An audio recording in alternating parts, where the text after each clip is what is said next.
Hello, my hungry homies. Welcome back to another episode of Hungry for God. Lesson number 1. Glory equals joy. This equation blew my mind. Everyone always talks about there's joy in the Lord, there's joy in the Lord. Well, how do you find joy in the Lord? And it's what you worship. So when you worship him, you're allowing yourself to receive. It's like with anything else. When you're exercising, you are allowing yourself to receive muscles, to be healthier. And anything that you put yourself in, you're allowing yourself to receive. When you worship God, when you praise God, and the outcome of that is joy. And that brings me to lesson number 2. You become what you worship. I don't know, it's so simple, but it blew my mind. For when you do something, when you become obsessed with something, you become what you're obsessed with.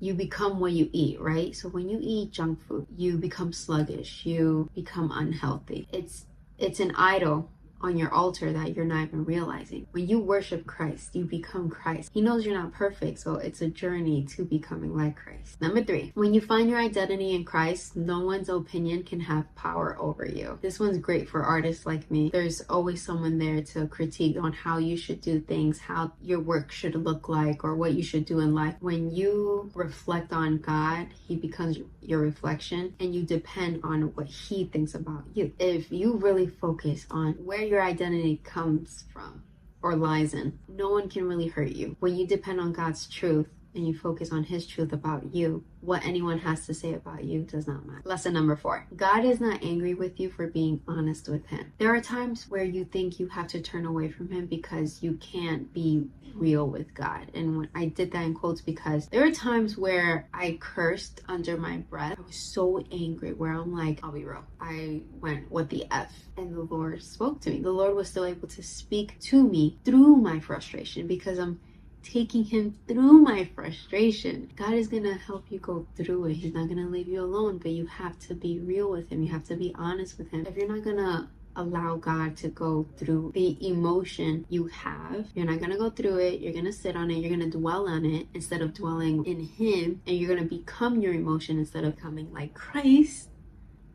Come on, guys, it's all coming together. Lesson number 5, obedience produces fruits. You can't produce anything without God. If it's not from God, it's going to be temporary. If it's something temporary that you just enjoyed for a moment, it was from the world. Whatever's from God is going to be long term. For example, when I started Spice of Christ, and that was 3 years ago in October, the first 3 years were a challenge because I was learning to create a business. I knew from the beginning the Lord told me that it was going to grow, and it was going to grow slow. 3 years later, he called my husband and I. Now my husband is part of the business, which is amazing. Now, and then he called us. I heard God wants us to go to Florida. God confirmed it because we both prayed about it, and we said, if we were to do this vendor's market, okay, God, you said you're going to open the door.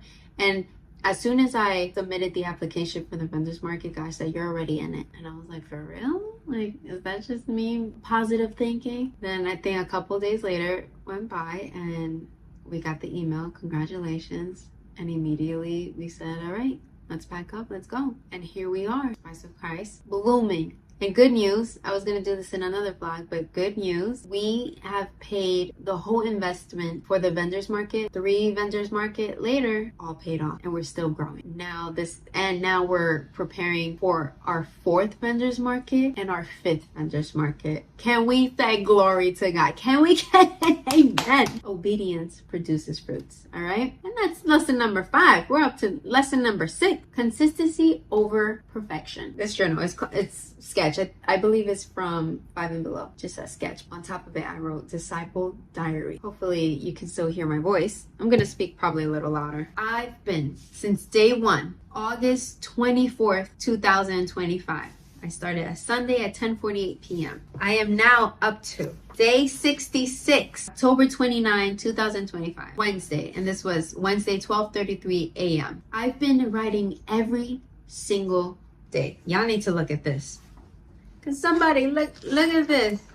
Now check it out. At the beginning, I was talking to a friend, but then later on in my diary, my disciple diary, I started saying, Dear God. I just felt in the beginning, just writing my feelings out, it was just going into the abyss. But then I said, you know what? I haven't been talking to God like that. I want to talk to him in depth. as in, I learned this today. I feel this today. But I didn't give myself a structure where, you know what, if I feel like I want to talk God in 3 pages, I will. If I want to talk to him in 1 page, I will. But every single day, every single night, I made sure I gave him the next day if there was one. There was one day where I had a fever and I said, yeah, this is day 61. I said, dear God, thank you for all that you did and forever. I have a fever, keeping it short. Consistency over perfection is focused on just being consistent, just for showing up for God first. Not for yourself, for God first. When you wake up, good morning, Jesus. That's enough. Lesson number 7. God always comes through.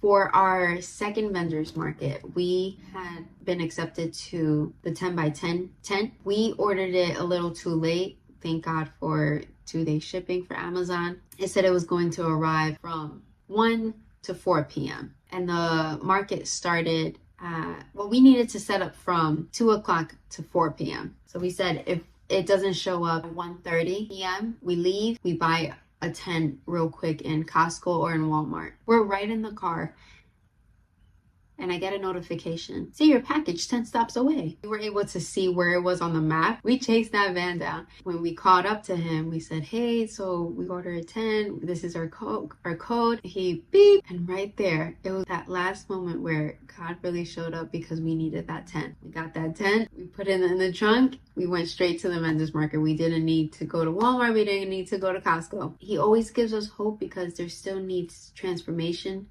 needs to be done in our hearts in order to appreciate what he has for us. Because God always comes through, that's a testimony for his glory, and it goes back to lesson number 1, glory equals joy. So I hope you guys got something out of this video. I hope I didn't rant too much. God bless you. Jesus loves you, and stay hungry.